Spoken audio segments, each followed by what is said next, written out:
And as Carrie had mentioned earlier, instead of using the Q&A box, just feel free to ask our questions in the chat box. Now I'm trying to make this as interactive as possible, like my the virtual and also in-person workshops here at Mount Sinai. So I know I can't see you all, but I have mini polls. There won't be an actual poll to select the options, but feel free to write your answers in the chat box, whether privately or to the group. That would be wonderful. And then if you, for whatever reason, would like to chat with me or have any additional questions, my emails are right in front of you and they'll be repeated at the very end. I have my Sinai email for anything related to Sinai or patients or the sports clinic. And any other inquiries, there's my Gmail. Okay, so pool. A Kegel is A, squeeze of the pelvic floor muscles. B, a technique that should always be done during pregnancy and after delivery.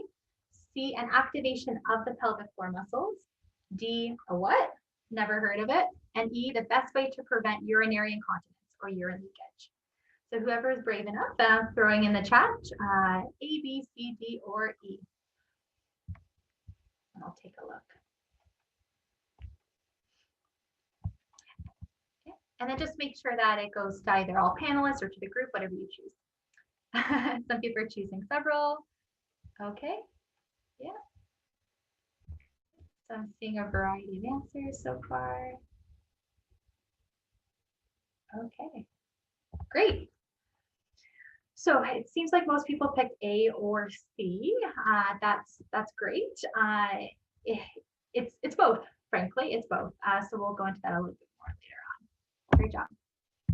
Okay. Now, I'm just curious as to where everyone's from. So are you based out in the hospital or the community? And whether you work in a public health department, clinic, labor and delivery, postpartum, special care nursery, prenatal education, or nursing education. I'd love to hear, just so I can cater some of my topics to you all in a better way. Okay.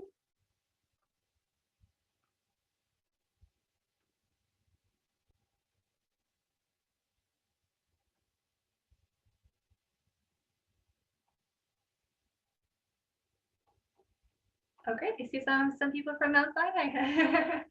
not too far from home. Okay. Yeah.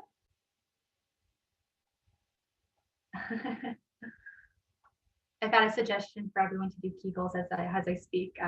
You're welcome to. I won't be able to tell.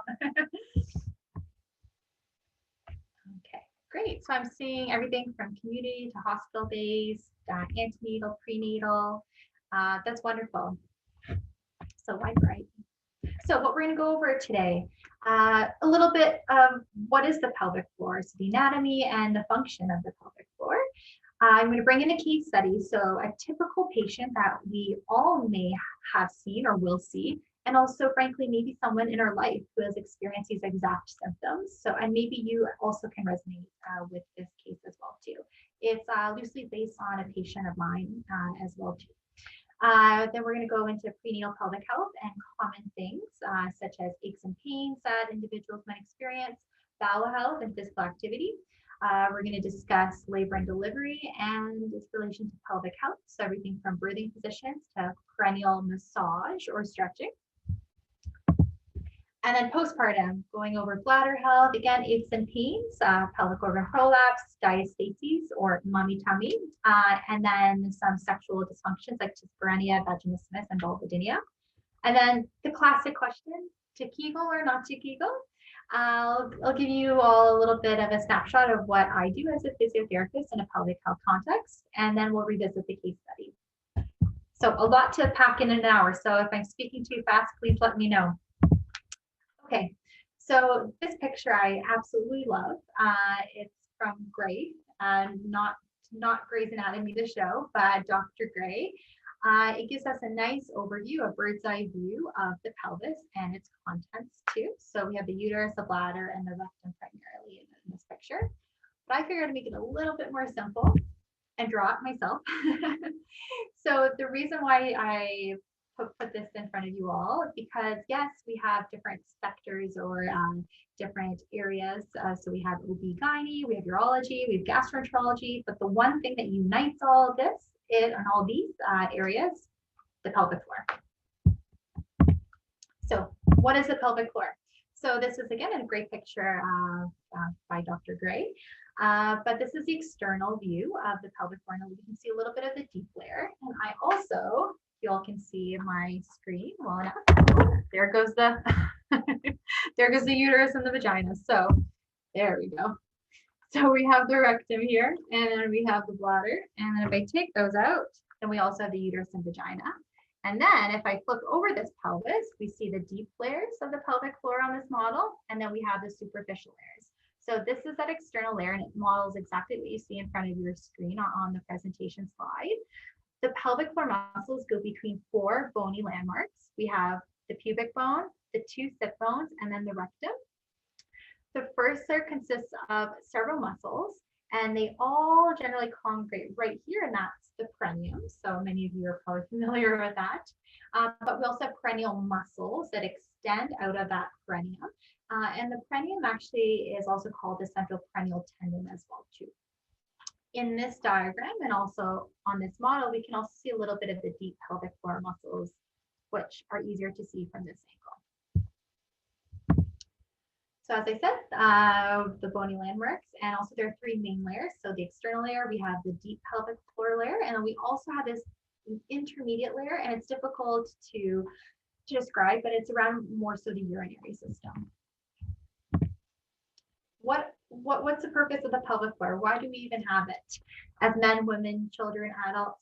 Well, number one, it serves as a supportive function. So support, why? And what are we supporting? Well, those pelvic organs. So that rectum, we got obviously the prostate in males, but then also the uterus in women.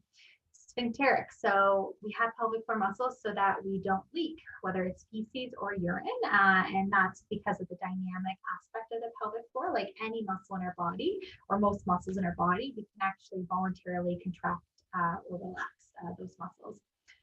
The pelvic floor is also associated with sexual function too. So the ability for the pelvic floor muscles to contract and to relax allow for movement of blood, so that blood flow, which can lead to sexual pleasure.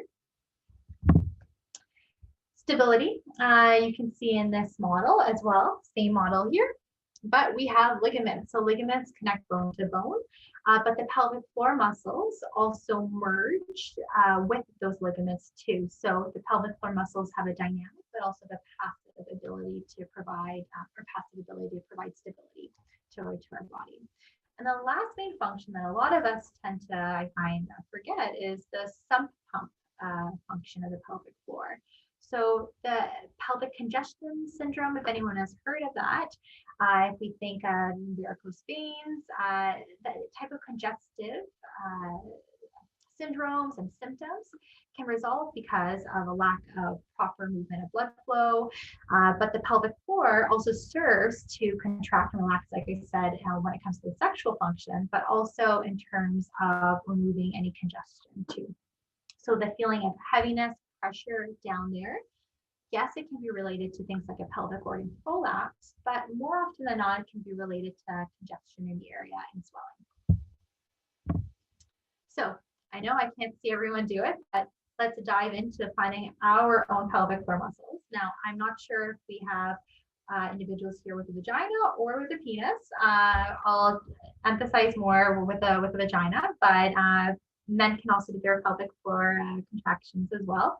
So in terms of the area near the pubic bone, those are the pelvic floor muscles around the urethra. So one common cue people tend to give is stopping the flow of urine. So if everyone takes a breath in and take a breath out, and as you're breathing out, ideally through pursed lips, nice and slowly, imagine you're trying to stop that urine from coming in. And relax. Now another little cue, thinking of a little raisin right in that urethra, so right underneath the pubic bone. Think of when you breathe in, you're dropping that raisin.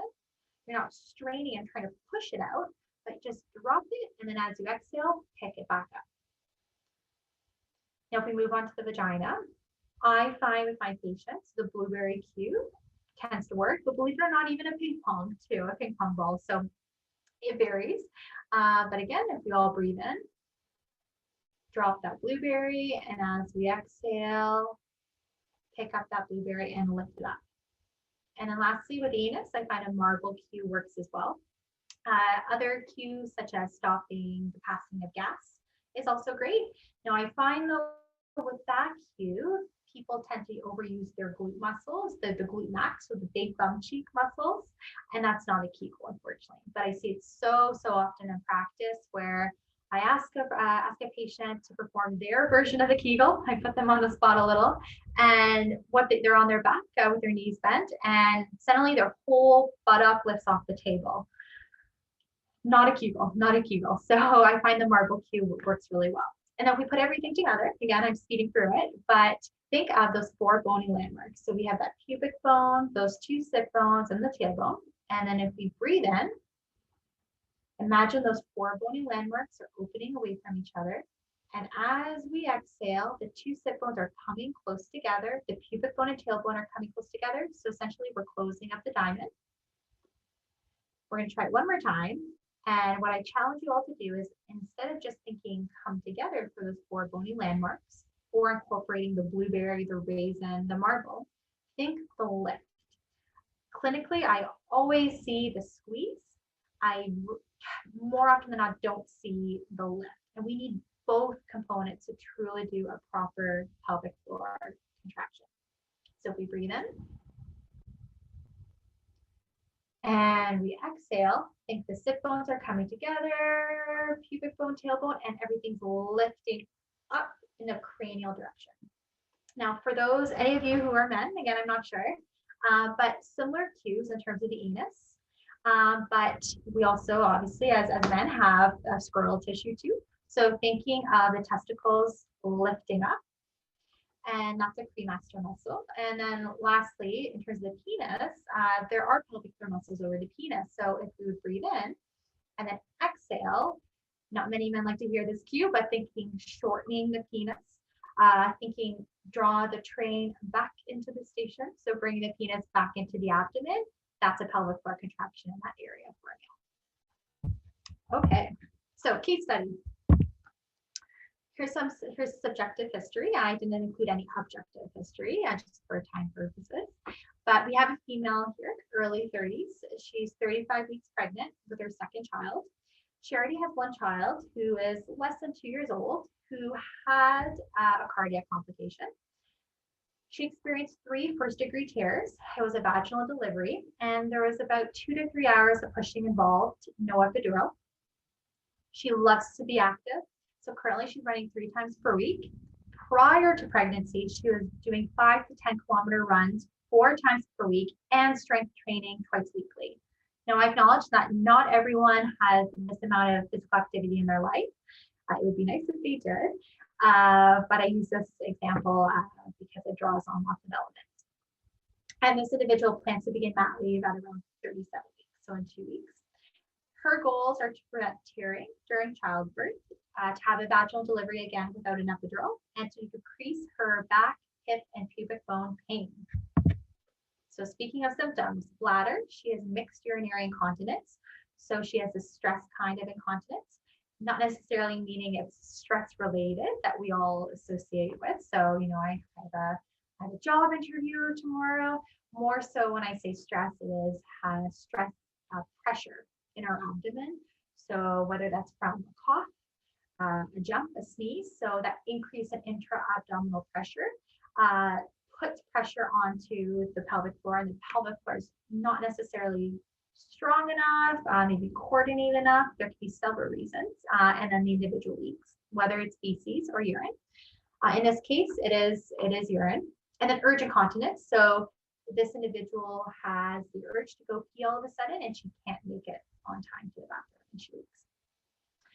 She has pubic bone pain popping with transitional movement. So whether it's getting out of car, trying to roll out of bed, back end hip pain. And I put hip pain in quotations because I see it quite often that patients will say, I have hip pain, and if I don't probe any further, I end up finding out that's actually more pelvic girdle pain. So most of us, when we say put our hands on our hips, we put our hands here, but frankly, that's the pelvis. So it was pelvic pain in this case. She also experiences heaviness and pressure in her vagina. She feels constipated, and again, I put that in quotations because, well, what is constipation? I find there's a wide variety of a definition when it comes to what my patients refer to as constipation. So is it a lower frequency? Is it the quality of the stool? Is it just how they feel in general? Is it bloating? But she said she felt constipated. Constant and severe nausea and vomiting. And with her activities of daily living, in the past, she's had painful sexual intercourse, mainly on superficial penetration, or in other words, dyspareunia, and that was since delivering her first child. Okay, so poll. I'd love everyone to throw their answers in the chat box again. Based on this subjective history, what would you recommend to this patient? Now, I included some options here. I'd love to see if any of them resonate with you. If other is an option, then feel free to elaborate on that. So I'll list them off verbally and feel free to throw your answer in the chat. So we have wear pads. You can tell her. You can tell her to squeeze the muscles down there. Stop running. Wear a pregnancy belt. Take laxatives and or increase fiber intake. Reassure that these are normal experiences during pregnancy. Consider a planned cesarean delivery. Consider an epidural. Consult a primary obstetric healthcare provider. Apply heat or ice to the pubic bone, bed rest, and other.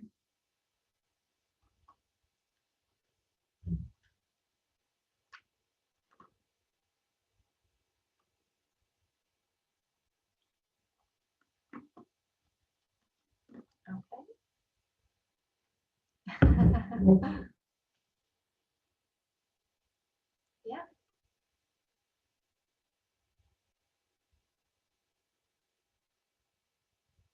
Interesting answers so far.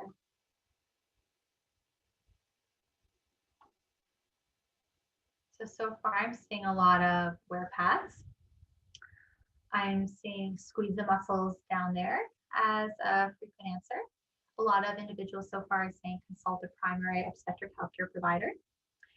Someone said to see a physiotherapist. Let's see here.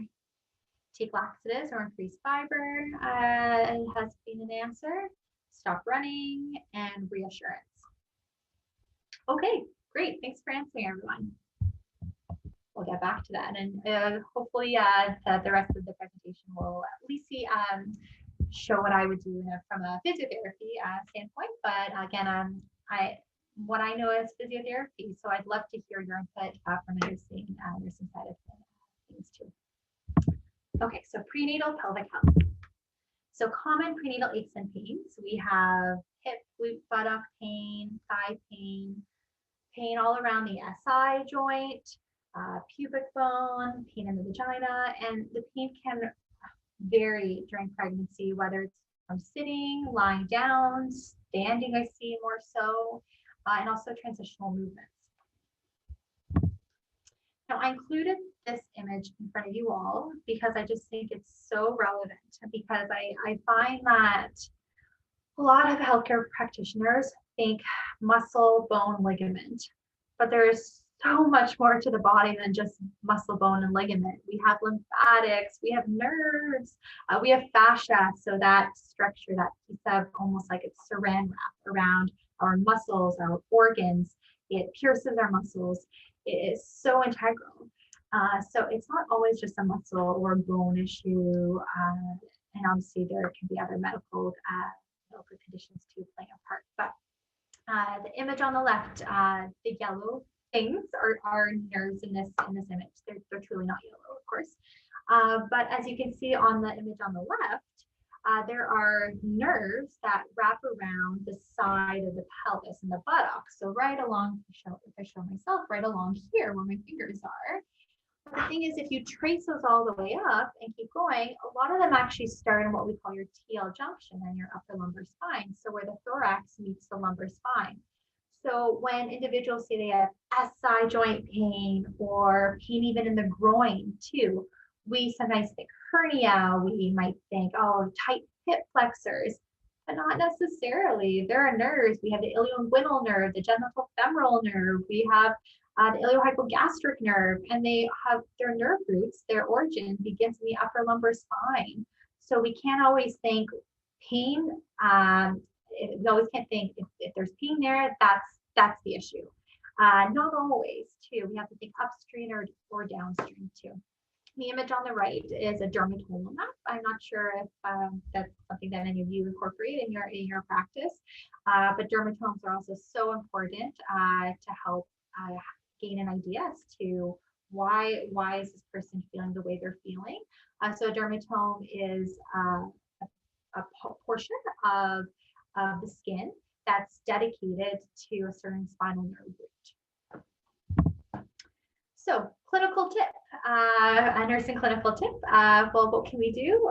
Positioning, right? So two main things that I recommend for anyone to look out for would be the pelvic tilt and the hip knee ankle alignment. So pelvic tilt is someone more in an anterior pelvic tilt, so more like this. Again, I'm exaggerating. Or posterior pelvic tilt, where the tailbone sinks underneath like so. It can vary, but a sway back posture is something that I see so often during pregnancy, but also continues postpartum because the mom to be is so used to having her center of mass shifted, whether it's too forward or too back. Now she has to adapt to that change. Hip knee ankle alignment.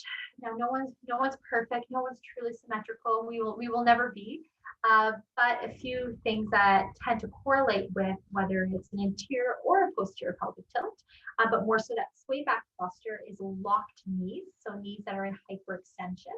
So knees, so rather than exaggerating, but rather than knees bent, individuals tend to lock their knees back like that, and that affects everything all the way up the spine. So that's also something that's really good to look out for, and just recommending to the patient, soften your knees. Rather than bend your knees, soften. And just a slight little bend can be so relieving all the way up the chain to the pelvis and the back. Now, myth versus fact, you don't have to put this in a poll, but one right here would be, it's not always a one size fits all, and that is a fact. So I wish we could put everyone in a nice little box, but that's not the case. We are human. But next, there is only one best posture, and the answer is myth. So there's never one best posture. Some people say they come to me and they go, oh, I know I have bad posture. Well, I go, well, what is that posture? And then they show me slumped shoulders. Well, yes, that's not ideal. We're not designed to be like this, but at the same time, we're designed to move. It's important to have movement variability in our lives. Too much standing is not great. Too much sitting in a position is not great enough. We need to move around and vary things, and that's key. So moving on to bowel health during the prenatal period, there's a muscle called the puborectalis, and it's almost like a muscle sling, and it wraps around the rectum. So my finger here is the rectum, and we have the puborectalis muscle. It wraps around the rectum like so. Now the thing is, though, when we are moving about, sitting, standing throughout our day, obviously we don't want to be having bowel movement unexpectedly. So for that reason, our puborectalis muscle is oriented like so, and then there's the rectum, and it's actually pretty tight. So it kinks the rectum like that.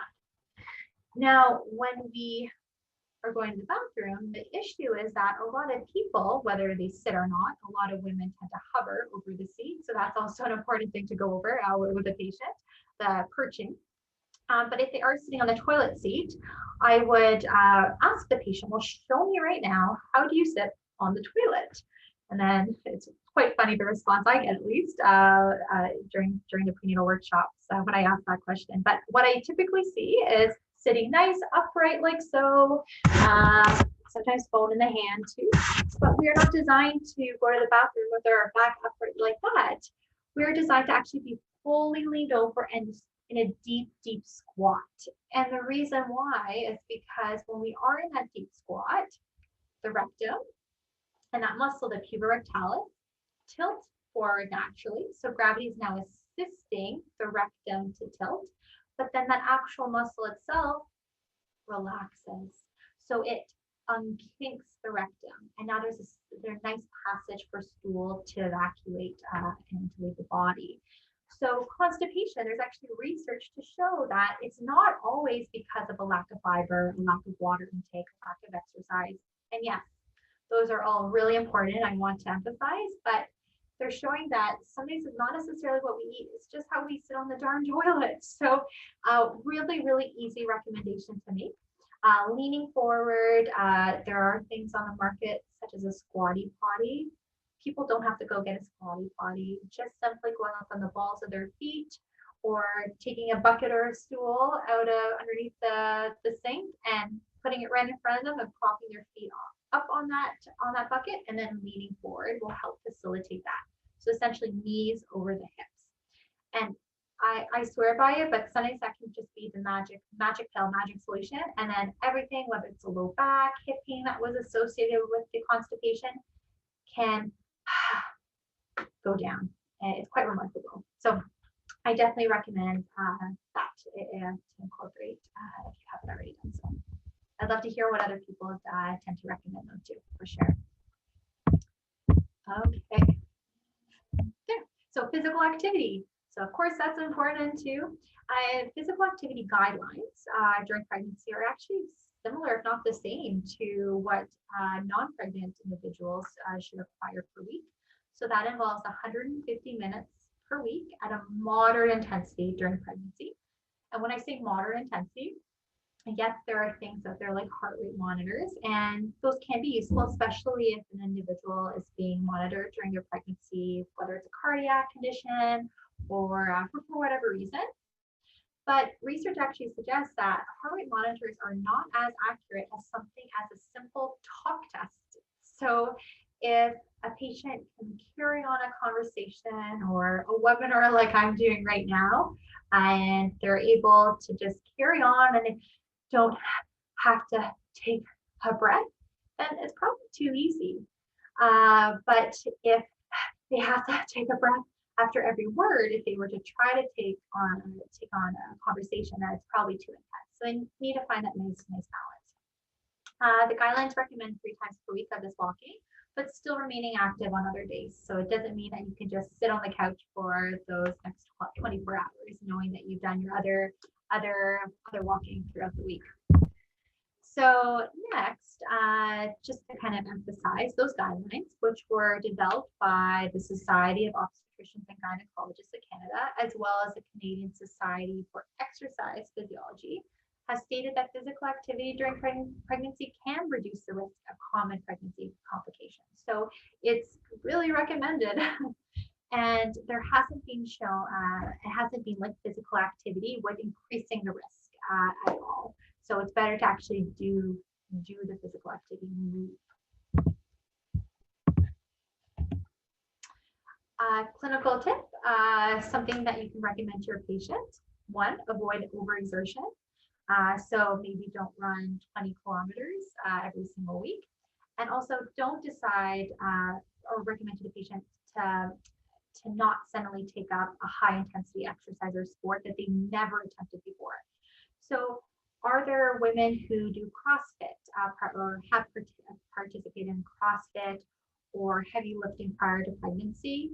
Yeah, there are quite a few. And a lot of them stop during pregnancy. They don't necessarily have to. They can continue that. Women sometimes do it all the way up until delivery, but they might have to modify. But they've done that activity before. If they haven't, it's not the time during pregnancy to start undertaking CrossFit and heavy weightlifting. Probably not wise. Another clinical tip in terms of safety, if the participant hopes to participate in or the patient would like to participate in physical activity that's more moderate to vigorous intensity, then screening the patient is recommended, and screening the patient for those precautions listed in front of you. So everything from recurrent pregnancy loss, we have spontaneous preterm birth, an eating disorder, and pregnancy after the 20th week. So those conditions right there are situations, that's where the patient should be screened. And then also screening for those contraindications. So those absolute hard no's, you shouldn't do it. Everything from ruptured membranes to premature labor, placenta previa after 28 weeks, incompetent cervix, the list goes on. But for those patients, it's advised that they do not participate in any exercise, but that they also seek medical advice. So again, where every person's a little different, but for them to speak to their MD. Okay, again, if I'm going too fast, please let me know. So moving on to labor and delivery and pelvic health. So labor positions in the pelvic floor. So there are quite a few studies on this. I picked 2 studies that I find really hit home the wonderful benefits of whether it's changing positions or maybe not being on your back with your knees bent, so that lithotomy position. The first one is a study that I believe this also was a systematic review too. So, but this involved women who did not have an epidural, but were in an upright position. And when I see an upright position, so that should go a bit different on the bottom. Upright is sitting, kneeling, and squatting with or without an aid. Now, it was shown in the study that women without an epidural who were in an upright posture had reduced episiotomy rates, reduced assisted deliveries, and small reduction in the second stage of labor duration. So something that would not be upright would be, for example, lying on their back, if they were maybe on their side, if they were in Maternal birth position. So good results there. Now I do have a question. Someone asked, do you suggest women avoid exercises that focus on the abdomen? Does this reduce the risk of muscle separation? That is a great question. So research doesn't necessarily show that if they avoid exercises that are abdominal in nature, that can be linked to something postpartum. Now, I would still question that the person who would maybe come to us and say, oh, I'd like to participate in abdominal exercises. Well, what are those abdominal exercises? So if they are crunches, I would argue, well, why are you doing the crunches? And then if they tell me, well, it's to strengthen the core. Well, crunches, frankly, are not a very functional exercise. They get more at those six-pack muscles, or the rectus abdominis. However, something like a plank is a full body movement. Will they maybe have to modify a plank as they progress throughout their pregnancy? Yeah, they might. So maybe they can't just do it on their hands and their feet. They might have to progress to plank on their knees or on their forearms. They might have to plank, maybe they were starting planking on the floor, and they now might have to do it at an angle to horizontal, so maybe up on a bed. Those are all options. More so, inner core abdominal exercises are key. So working on the 4 inner core muscles, such as the pelvic floor, of course. We have the diaphragm. We have a muscle called the transversus abdominis. Working those in isolation to truly understand what an activation of those muscles entails, and then actually incorporating those in functional movements like a plank, for example. That's a great question. Now, someone asked about what about a high Fowler's with legs up and supported? You know what? That's a great question. In terms of this, and I'm assuming you're asking in relation to this research, I'd have to get back to you on that one. I don't believe that was something that they looked at too. Now, this other article or other systematic review was looking at individuals with an epidural, but in this case, who are changing labor positions. So everything from lying supine to lying in the lithotomy position, to standing, to squatting, to kneeling. Now, the results show that women who underwent these postural changes, and typically on average, it was about 2 or 3 postural changes. Some women did 4 in this study, some did 1. But during the passive phase of second stage of labor, they had less instrumental deliveries, less cesarean sections, shorter total duration of second stage of labor, less episiotomies, and no third degree tears. So pretty great results. Now, I do acknowledge that sometimes in positions like squatting might not be indicated because it might speed up labor too much. And for whatever reason, we don't want that for that patient. So of course, it's a case-by-case basis too. But we are not necessarily designed to be on our back with our knees bent all the time.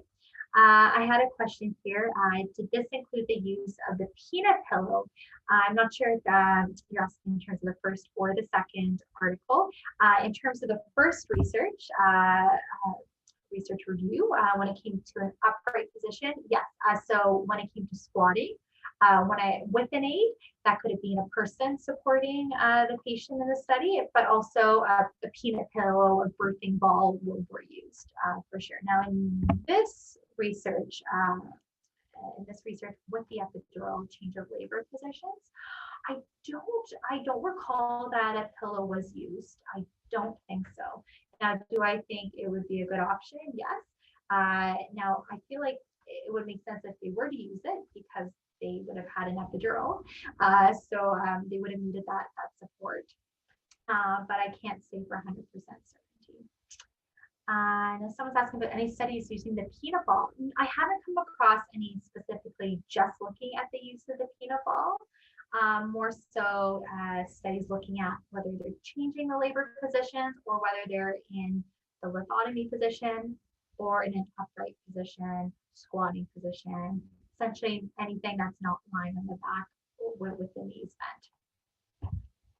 I hope that answers everyone's questions. Now, maybe this will answer more for those who are still questioning these studies and these results. This all sounds great. So great results, great outcomes, both from a functional standpoint, quality of life standpoint, but does it make sense? So this is a view of the pelvis, of course, looking from inferior to superior, so caudal to cranial. And we see a little measurement here. So the measurement between both ischial tuberosities or the sit bones at close to 10 centimeters. Now, another few pictures to show a little baby skeleton that I took a picture of. The image on the left is a skeleton in upright position, and the other two are the exact same, but the skeleton is now on its back. Now, what we can see in the close-up image of the skeleton is that the sacrum is flat against the ground, Now, that would be characteristic of a physician that would be lying on the back, knees bent, or maybe in a typical, someone mentioned earlier, epidural pushing position. So we'd on the back, maybe the feet up on the stirrups. The thing is, though, the sacrum, the coccyx need to extend. So what I mean by extend, if we think of a happy dog, the tail wags out like so, rather than a shy dog that knows it did something wrong and the tail dips under. By opening up, and I can't quote the study, but I did read somewhere that up to 20 to 30% the pelvic floor muscles either tighten or just the actual bony landmarks, so those that are pubic bone, the tailbone, and those two sit bones come closer when we're in that lithotomy position. When we have that tilt of the pelvis, that posterior pelvic tilt, versus something where the sacrum and coccyx can extend. That's pretty remarkable.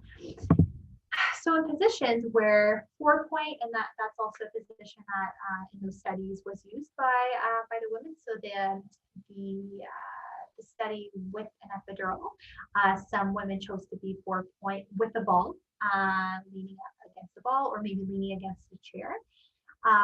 They have a room now for their pelvic floor to breathe, if you will. Their sacrum and coccyx can move and can extend on their side. Again, open. There's a room there. So now baby is when exiting the vaginal canal is moving down a slide rather than up a slide, which down a slide is a little bit more intuitive in nature. So just to kind of, in terms of that train of thought, perennial stretching, perennial massage. Well, what is it? And the thing is, what are we actually doing when we so-called stretch the perineum? So my take is that we're training the pelvic floor muscles through manual therapy, so hands-on, on how to accept stretch, or in other words, reduce the pain response to noxious stimuli.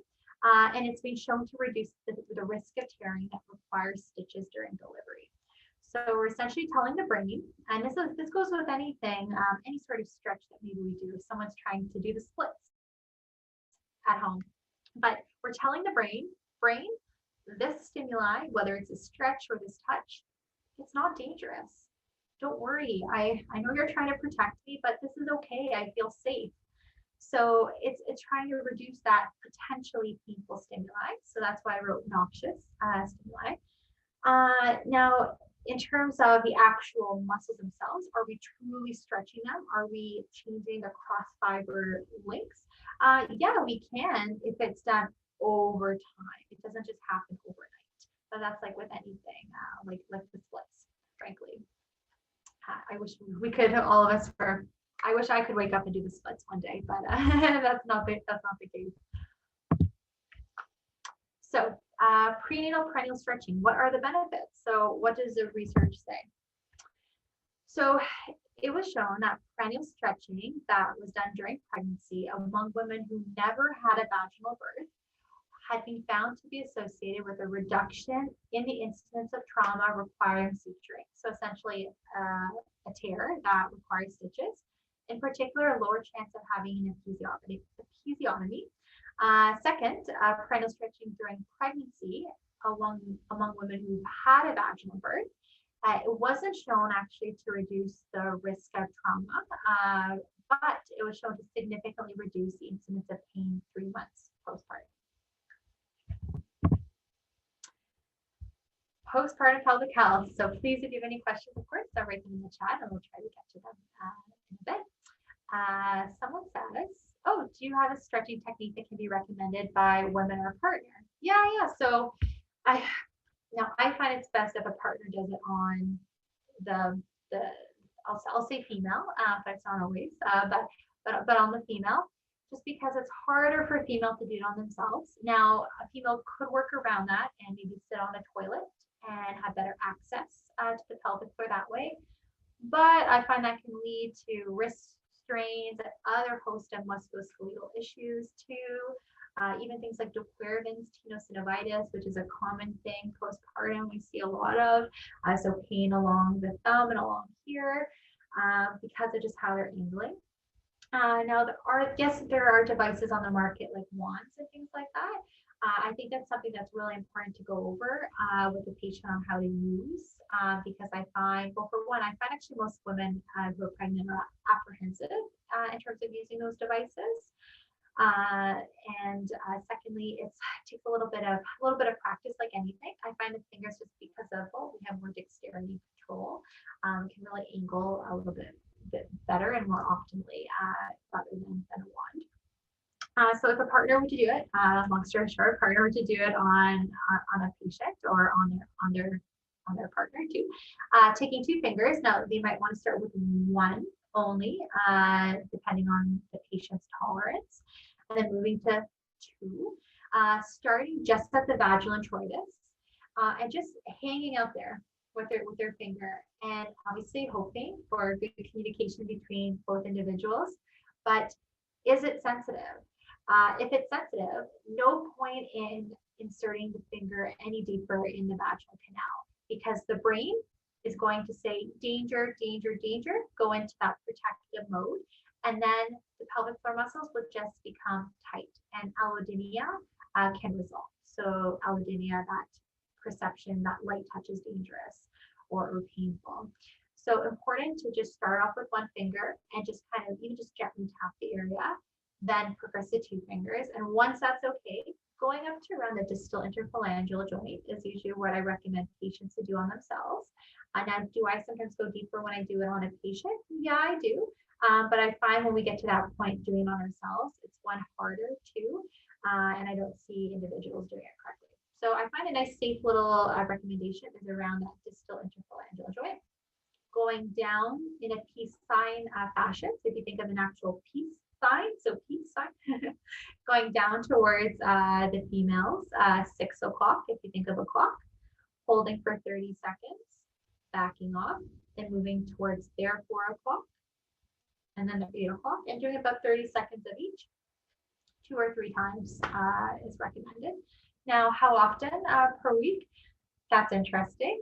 Now, I usually, if a patient were to come and see me for perennial stretching, I would say 1 to 2 times per week, and that's supported by research too. That research study or that systematic review that went over perennial stretching and its benefit looked at how many times perennial stretching occurred every week, and in that study, perennial stretching began 4 weeks prior to delivery. And the average was about 1.5 times per week. That was beneficial. So don't quote me on that, but I think it was 16% in terms of reduction and tearing or pain. I can't remember which one. And then if it was more than 1.5 times per week, if it was about 3-4 times per week, still beneficial, but that went down to, I believe, 8 or 9%. And then anything after that, so like 7 times per week, it was not statistically significant. Someone asked, would you recommend the use of a donut pillow to relieve sacroiliac pain with pregnant women? Whew. Oh man, I could talk hours about that. Not necessarily, no. My answer would be no. I would recommend more so a wedge. So you all know what a wedge looks like. So essentially like a triangular shaped sort of cushion. There are things and wedges on the market which I find I personally really like too, and this can really be beneficial for individuals with pain just sitting at work all day and they're not necessarily pregnant. They can put this in the car, but there are wedges on the market that are actually a bit more jelly-like and inflatable. And I like that because one, it's not as rigid, it's more comfortable on the buttock. But two, it allows for a little bit of mobility. So again, we're not supposed to be in a one nice posture all day. We're supposed to move. That's why I love sitting on the exercise ball. I find that a good option for women to throw in a little bit during their day. To incorporate pelvic tilts, for example. So I find the wedge is better and it promotes more of what we call an anterior pelvic tilt rather than individuals thinking they're sitting up straight, but they're actually sitting with their tailbone tucked under. So that helps alleviate pressure in the pelvis, but helps line up the spine in a more conducive way. The donut I find I don't love because it tends to promote IC, more that posterior pelvic tilt, so that tailbone tucking under, promoting more muscle tension in the pelvic floor area. And I really find it helps with sacroiliac pain, not necessarily. Sacroiliac pain, it's a common big source of nociception, so potential source of pain, but rarely, not rarely, but more often than not, it's not the actual culprit, the sacroiliac joint. There are so many things that attach to the sacroiliac joint. We have our lat muscle, so the big lat muscle that goes from our arms, the wing muscle, all the way down to our buttock. We have glutes, we have lots of ligaments, we have pelvic floor muscles that connect to the sacroiliac joint, and we of course have those nerves I mentioned earlier. So is it truly SI joint pain? Yes, there might be pain there, but then we have to think, why are we giving the donut pillow? What's the reason for the SI joint pain? And then deciding that donut pillow really will be helpful. That's a long answer, but I hope that was good enough. Someone asked about, does the type of lubricant matter? From my standpoint, no. It does not. Now, I find many women tolerate coconut oil best. Now, I heard from a naturopathic physician a while back that coconut oil might change the pH or the vaginal microbiome, not necessarily for the better. So is that maybe not a great option for that reason? Yeah, maybe not anymore. I've heard olive oil can actually be better in the sense that it won't change the pH or the microbiome as much. Now, we obviously have health grade Canada approved lubricants on the market too. So yeah, that's great. But then a lot of those have parabens and additives too. So it's a personal choice for the patient. And of course, if they have any symptoms or any allergies or any other medical conditions, I recommend for them to consult their MD or their midwife in regards to the use of lubricant. And some honestly prefer not using one at all. Someone recommend, do you have recommendations for women recovering from 4th-degree lacerations? Good question. Now, I would say, one, if it's a 4th-degree laceration, they need to be kind to their body. I would, for the first week, to really focus on just one, getting by. They have a new human in their life, but taking it easy for sure. But after that first week postpartum, I would recommend for them to start at least moving. Moving is important. Walking is important because it just promotes good circulation. Walking has actually low intensity exercise has been one of the only exercises to actually help capillarization. So improve the amount of capillaries and the size of capillaries in our body. And that is important for healing. So I would say walking for sure. Now and that will positively influence the pelvic floor. Now, in terms of pelvic floor exercises, I would say at maybe 2 or 3 weeks. So this is a 4th-degree tear, so they have to be assessed, frankly, but ideally be assessed. I know not everyone can, but if you were to assess that individual with the 4th-degree tear and they didn't have pain with a Kegel, I would say a Kegel at 30% of intensity. So that squeeze and that lift, not all the way, but they do 30% of what they think they can. And frankly, that might be all that they can do, but it's enough that the pelvic floor muscles are starting to kind of re-engage. The brain is developing that connection to the muscle again, because use it or lose it, as they say.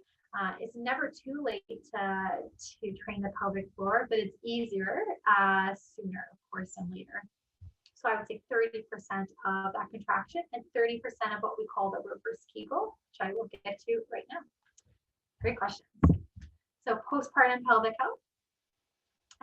We have a host of things that can occur. Now, of course, incontinence can occur during pregnancy. I do acknowledge that, and I didn't include that in the earlier part of the presentation, just for time purposes, but I tend to see it more so postpartum. There's stress incontinence, as I mentioned, urge incontinence, but we also have overactive bladders. So that involves the individual having to go more frequently throughout the day. It may be associated with incontinence, but not all women with overactive bladder do have any leakage. And clinical tips, pelvic floor muscle training, of course, so whether it's at home or with a physiotherapist, timing of their pelvic floor activation. So let's practice right now. Now, I do want to put a caveat here. We can time the pelvic floor activation with stress incontinence. So if it's a cough, jump, or sneeze, we can do the Kegel in anticipation of that increased abdominal pressure. Now, if someone is having leaking because of the urge to go pee, a Kegel's not always the solution, frankly. Sometimes it's the reverse Kegel. So that's where we have to really do an assessment and ask the patient and really kind of glean, why are they leaking? Why are they having the urge to even such a strong urge to go pee? Is it more the brain bladder connection, or is it more the bladder pelvic floor connection? There can be both of those elements, but there could also be just one or the other. And that will dictate as to whether you recommend more of a reverse Kegel, as we say, or the actual Kegel. So timing of the pelvic floor activation. For anyone who is maybe near someone right now, maybe you want to step away a little bit. I want everyone to cough right now. But right before they cough, I want you to also do that squeeze and that lift of the pelvic floor. So, oh, I feel a cough going on. Squeeze a lift. Cough. And when you cough, you might feel a bit of a bounce in your pelvic floor, and that's okay. Because again, pressure went into the pelvic floor and the pelvic floor absorbed that pressure. If the pelvic floor is not coordinated enough or strong enough, it might descend a little bit and leakage may occur. Harder to do obviously with the sneeze, but it's good practice for sure. And then lastly, hydration. A lot of patients will say, oh, I'm leaking, so I've stopped drinking water. No.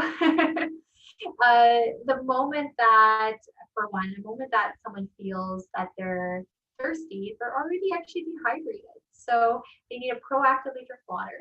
But the thing is, though, if they're not drinking water, then their urine is more concentrated, and that in itself can irritate the bladder and then irritate the pelvic floor, and then there's that relationship that can ensue. Postpartum aches and pains that I see can be associated with breastfeeding and also lifting, holding baby. Many things can occur because of holding, lifting baby, whether it's wrist position, I mentioned the Quervins, carpal tunnel, and I say carpal tunnel with quotations because it's not always truly carpal tunnel. Sometimes it's actually more than what we call the cutaneous nerves on top of that flexor retinaculum that can be irritated and cause that tingling. But either way, a wrist pain, a wrist hand sensations that are uncomfortable, back pain, neck pain, you name it. Positioning, of course. So going over with the patient, well, show me how are you actually holding baby? How are you lifting baby? Are you actually changing up side to side? Are you only doing a football hold? In terms of blocked milk ducts, so I see that as well in my practice. Going over with patient about, well, what position are you feeding in if you're breastfeeding?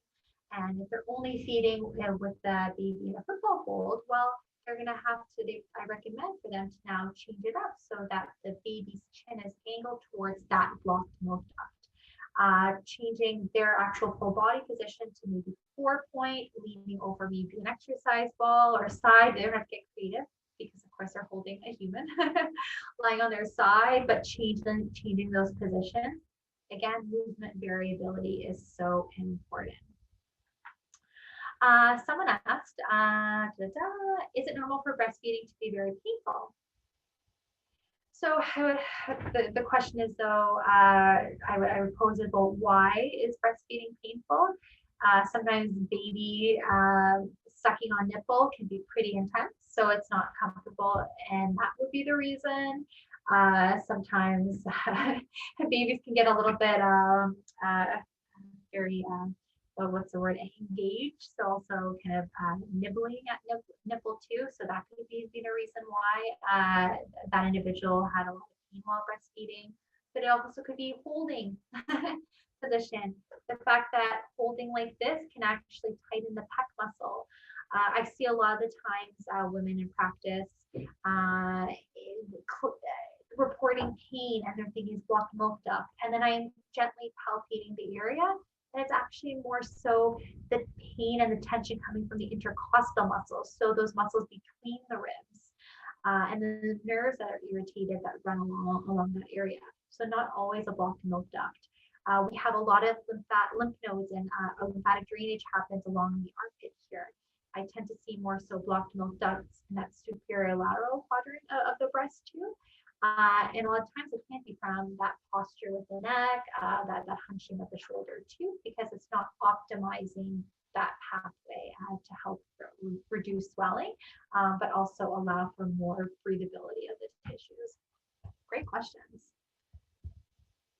Okay. Pelvic organ prolapse. Just watching the time. Okay. So what is it?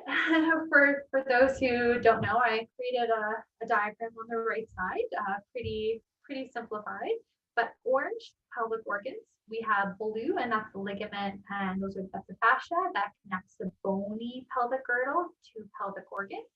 And then we have the red at the bottom, the pelvic floor muscles. There are 4 degrees or grades of prolapse. We have degree 1, so a slight descent of said organ. Grade 2, it's descent just to the opening. We have grade 3, past the opening of the vaginal introitus, and then 4, all the way out to the best way I can describe it there. Sometimes a prolapse can occur in the rectum, and I say in the rectum, it's visible, but it's very rare. It's usually seen in the vaginal opening. Now, we can have a prolapse from the rectum. We can have a rectocele. We can have a cystocele of the bladder. We can have a vaginal vault prolapse. So the actual vagina almost kind of flips in on itself. That's very rare. We see abdominal prolapses as well. Frankly, if I'm being honest, though, the grade doesn't really mean much to me in practice. As a physiotherapist, I care about function. So I see more often than not patients telling me, oh, I was told I have a grade 1. It's okay. And then I say, well, does it bother you? And they say, yeah, it actually does. I feel so much pressure down there. So, but then I see an individual with a grade 3 prolapse and it doesn't bother them at all. They didn't even know they had one. So it's so variable. So to me, it's more goal-oriented in nature in terms of how I target a prolapse and how I approach it with a patient. And then also, a prolapse tends to be, from a medical standpoint, assessed on the back. Now, I was actually curious. I asked someone several months ago at OB in training about how they were taught how to assess for prolapse. It was really interesting. So I do it a little bit differently in practice. But I asked the patient to bear down, and this individual was telling me, oh, I just kind of look, and then I push down on the perineum and just, kind of essentially take a peek. Maybe I put my fingers up the vaginal canal and see. But the thing is, a prolapse might only be symptomatic with that increase in abdominal pressure. So I think it's important to assess both. And then that being said, do we lie on our back the entire day? I would hope not. So prolapse tends to be relieving while we're lying on our back when gravity is eliminated. So I don't know if all physios do this. I don't think many do, but as a physio with pelvic health training, I sometimes actually get the patient to stand and I'm assessing them internally. And do I now feel that prolapse? And then the patient will report, yes, that's what I'm feeling. Or maybe a squat, and in real time telling them, yes, that's a true Kegel. That's good timing. Because sometimes we're only symptomatic in those positions. So it's important to assess in those positions. So pelvic floor muscle training is quite important for prolapse. Diastasis recti abdominis. So essentially what a lot of individuals call as mummy tummy in I guess pop culture, social media, but diastasis is a separation of the 6-pack muscles, the recti abdominis, at the linea alba, so that center line that runs through the umbilicus. Now, the key that I really want to hit home is that it's not all about closing the gap. I see it more often than not that women just say, oh, I was given a towel and then I just wrap it around just to close it. Well, what are they trying to achieve? I would question. Are they trying to aesthetically are they going to close that gap for aesthetic reasons? Completely fair. But if they're trying to be functional, that's not necessarily going to translate to function. Research here, and I recommend everyone to look at it. Lee and Hodges, Diane Lee's a physiotherapist, and Paul Hodges, I've met him as well, taken a course by him, but he's based out in Australia. And they looked that actually function is correlated with the ability to generate tension at the linea alba. And with some individuals, actually widening the gap helps with that tension. It's pretty remarkable. So one just clinical tip in terms of diastases, if you do come across that when it comes to maybe practice or maybe yourself or family member, please don't prescribe towel hugging exercises. Please don't. and really emphasize that it's not always about closing the gap. Are there exercises, deep core exercises that can help? For sure. There's actually research to show that if we have an optimal Kegel, it translates to optimal deep inner core activation. But things like the towel are not are not evidence-based anymore, frankly. Now, of course, time and Mother Nature play a part too. So reassurance and telling the patient, just give it some time. The body's pretty remarkable. We don't always have to jump to all these devices and things like that. Lastly, common things that I see in practice postpartum as it relates to pelvic health are more sexual in nature. Now, I also see this among women who never have been able to have sex. I've actually seen women with vaginismus and dyspareunia who are pregnant and still haven't been able to have sexual intercourse. So it's such a wide continuum. We can never dyspareunia is painful sexual intercourse with penetration, and whatever that penetration entails, whatever floats your boat, as they say. Vaginismus, the inability to experience penetration because of muscular spasms. So, for example, even tampon insertion for women who have been unable to insert a tampon in the past, it can be correlated to vaginismus, I find. And then vulvodynia, so pain at the vulva, whether at the vulva itself, the clitoris. And this can sometimes be reported as a burning sensation, whether it's sitting, whether it's wearing jeans, even just a light soft underwear can be irritating for many individuals. Clinical tips that I recommend, and again, one size doesn't fit all, but teach diaphragmatic breathing. It's not just a stress relief mechanism. There's so much more to it than that. And the diaphragm is one of your 4 deep core muscles. So telling the patient that they're actually strengthening their core, because some people think, breathing. No, it's more than that. It's so important. Promoting mindfulness, of course. These are apps that I've tried myself. I'm personally right now using 10%. I really like it. And I'm assuming everyone's in healthcare here. We get the 10% app for free right now. Calm I've used in Headspace and all of them I've tried in the past. So different apps for different purposes.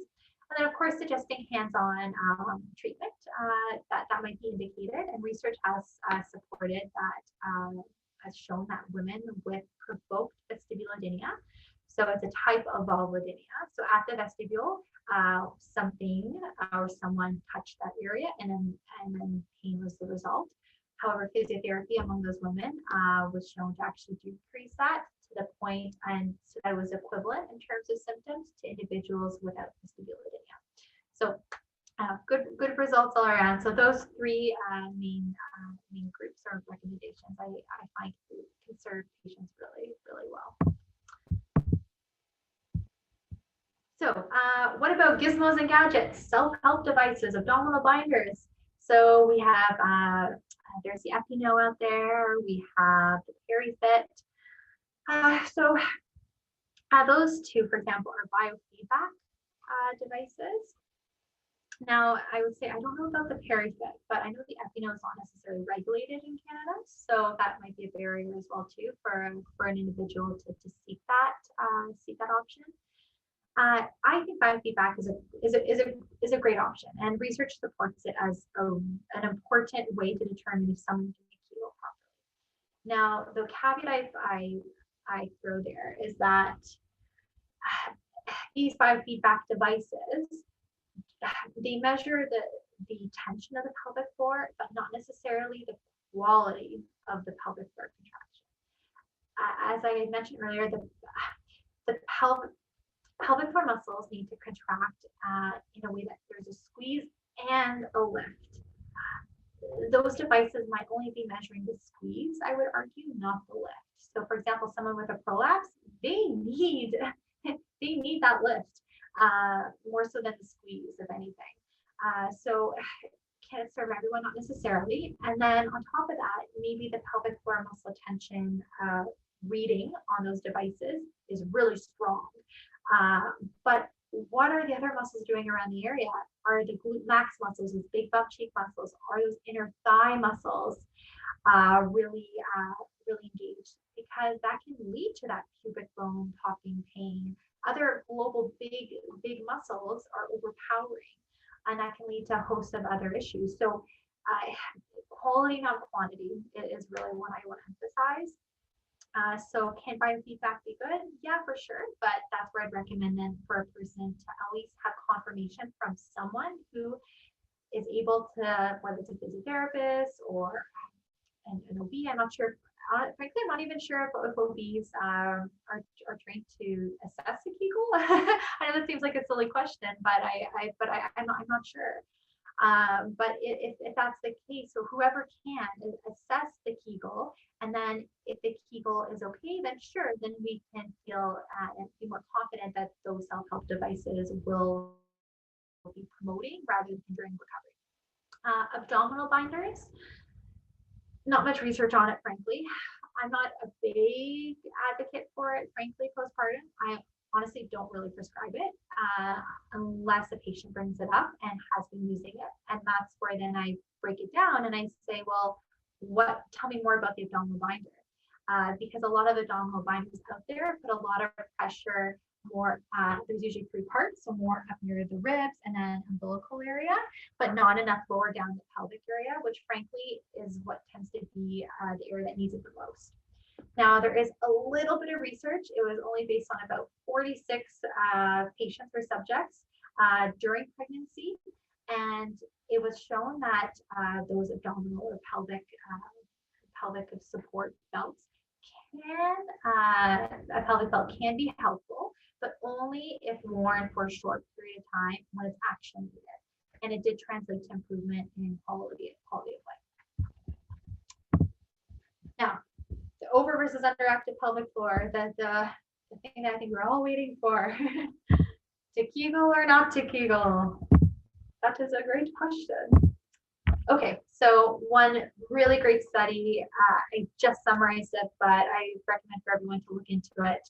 But the purpose was to determine the type of pelvic floor dysfunction among women with low back pain. 96% had pelvic floor dysfunction, 96. And there is research out there to support that men with low back pain, there's a significant pelvic component too. Anyways, but in this study, out of all those, 84% had an overactive pelvic floor. So a lot of us think pain, aches and pains are on the body, you're weak. Not necessarily. Overactive pelvic floor, not necessarily weakness. That's the key. And the interesting thing was that internal hands-on exam matched self-report. So why does this matter? Although an internal pelvic floor is recommended, it's not always needed to determine if someone has an overactive or hyperactive pelvic floor. So medical history can be enough. So let's reflect. Do you, because maybe some of you can resonate with it, or do your patients have any of the following? Painful sex, vaginismus, unable to insert a tampon, aches and pains, there's quite a few there, leakage of urine, so incontinence, or high stress levels, the good and the bad stress. That might suggest overactivity of the pelvic floor. Pelvic floor muscle training during pregnancy, kind of jumping back a little bit, but it was shown to significantly shorten first and second stages of labor among first-time pregnancies, and no risk was involved. So it's safe. Now, based on the 2006 clinical guidelines, which were reaffirmed in 2018, the Society of OB/GYNs of Canada recommended, and to quote, proper performance of Kegel exercises should be confirmed by digital vaginal examination or biofeedback. So, what does this mean? For some individuals, verbal, written, and illustrated Kegel instruction may not always be adequate. Can it be adequate for some? Yeah, for sure, but not for all. Now, a hands-on internal exam allows for all layers of the pelvic floor to be assessed and real-time feedback of the pelvic floor. And it's performed by physiotherapists licensed to perform those exams. But are there other ways to connect to the pelvic floor if biofeedback is not an option, or an internal exam? Yes, the breath. So as we can see here in this picture I created, when we breathe in, our diaphragm actually domes down and the pelvic floor lengthens. As we exhale, the pelvic floor draws up and our diaphragm domes up. So this relationship we can tap into to activate the pelvic floor. So a true diaphragmatic breath is our gateway to a true pelvic floor contraction. And just a few little images to show the diaphragm and the ribs. I'm going to speed through this, just looking at the time, so I can leave for open Q&A. We've had quite a few questions in the chat, but I want to leave it open to you all too for the last 15 minutes. So pelvic floor health physio, what does it involve? An assessment. Now, I can only speak really frankly what we do, but across the board, I'd say there's quite a few similarities here. Again, like I said, I'm not sure if everyone does a internal exam while the patient's squatting. So, but again, every person's a little different. So typically during a 60-minute initial, we go over classic medical history, reviewing movement patterns. It's obviously in a private room. And there's a hands-on component, external and internal, if indicated. I don't always do internal. The external exam, I look at diastases, assess head-to-toe movement, of course, pelvic floor muscles.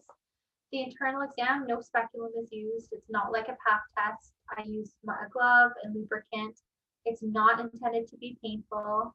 I assess all layers of the pelvic floor, of course, depending on the patient. And I'm assessing for strength, tension, endurance, coordination of the pelvic floor, and assessing for prolapse. And I don't go anywhere near cervix during pregnancy, so therefore no risk to the baby. I know some women tend to be a little bit apprehensive of that potential risk.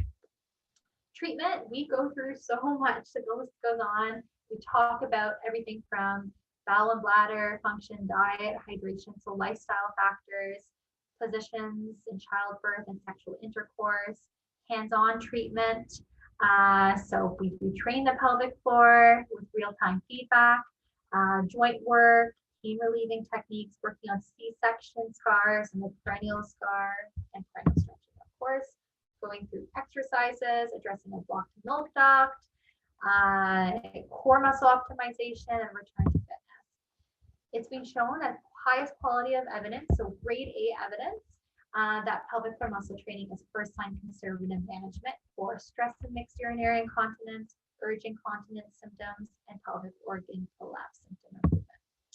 Typically, I start prenatally during the second trimester, but if someone comes and sees me earlier, I will obviously see them too. Typically, I start perennial stretching. I introduce it at 32 weeks, and then usually start more so at 35. But there's no harm in starting it earlier. Research more focuses on around 35 weeks, though, in terms of the benefit. So, postpartum, frankly, when a patient feels ready to come in for an appointment, they can be reassessed anytime. But if they did have a tear, extensive hands-on work in that area might not occur until maybe about 4 to 6 weeks, depending on the person, and if they got an AOK from their physician or midwife. If they've had a cesarean as well, around 4 weeks post-delivery is usually when we can do a bit more hands-on. Again, I can see them earlier, but once the scar is actually healed, that's when I can start slowly doing some scar work, whether it's the acupuncture, hands-on, anything. Briefly, public versus private pelvic floor physiotherapy. Most of it's private in Canada, frankly. Physiotherapy, pelvic physiotherapy, chiropractic, massage, allied health professionals. That's the structure and the system here in Canada. Now in France, and I believe in Norway, it's actually public to a degree. I'm not sure if there's a hybrid model there, but all women who've given birth get 10 free pelvic floor physiotherapy sessions to work on a pelvic floor, which I think is pretty amazing. Frequently asked questions, a little poll here. If an epidural is planned or given last minute, is there still benefit in prenatal perennial stretching? You can all kind of think about it in your head. Answer is yes. The patient is pretty far along into their pregnancy and quickly approaching their due date. Is it too late to begin any of the following? Physical activity, lifestyle changes, pelvic floor training, pelvic floor health physio. It's never too late. It is never too late to begin. And lastly, true or false, a patient is exempt from experiencing postpartum pelvic health concerns if they've had a cesarean section delivery. True or false? False. And just a side note, any scar, whether it's from a hernia, a appendectomy, you name it, a knee surgery, any scar I recommend to be addressed. Scars over time can lead to other symptoms up or down the kinetic chain. If we go back to that case study, what would you recommend to the patient? This, I created a list right here in terms of optimizing pelvic health during the childbearing years. Teach diaphragmatic breathing, discuss positioning, review toilet posture, promote physical activity guidelines. It's the best thing that a person frankly can do during pregnancy. If they don't have the time, energy, resources to seek a physiotherapy appointment, for example, if they can at least go for that walk, leaps and bounds, it'll serve them well. Yep, I love someone's answer, 1 to 10.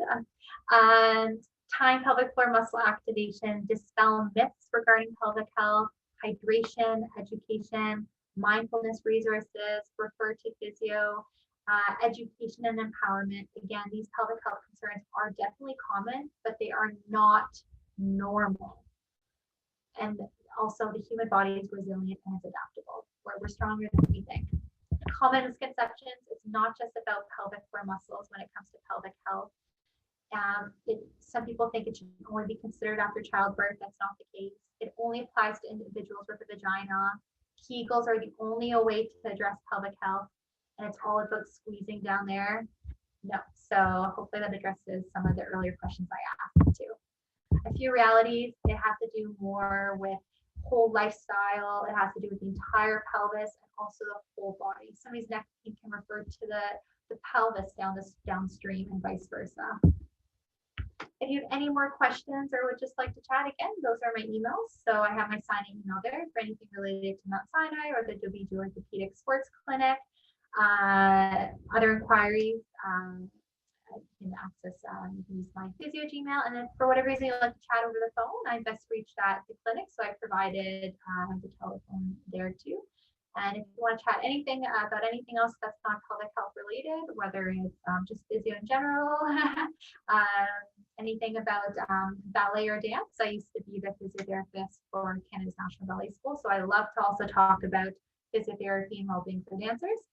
So I'm happy to chat about anything, frankly. So I could talk hours about this. I love what I do. So thanks all for having me, and I appreciate you all taking the time on a Wednesday evening to listen. If you have any questions, feel free to type some more in the chat. I think I addressed them all. To see if I missed any. Thank you so much, Larissa. There may be still questions. They may be typing, but I think you did a great job of answering questions as we went along. So that was amazing. I did record it, and we should get it posted on our website. We're working on that. So thank you so much. I'll just stay on a few minutes and just see. It looks like you've covered all the bases. Oh man, Susan, I could have talked for another 4 hours. I know. Well, it's a great topic and so helpful. Yes, I think it really is so important. And I think it's important for us to be able to give good information to the women that obviously anybody, but particularly the women that we see in our practice. So thanks, Larissa. That was amazing. I'm just gonna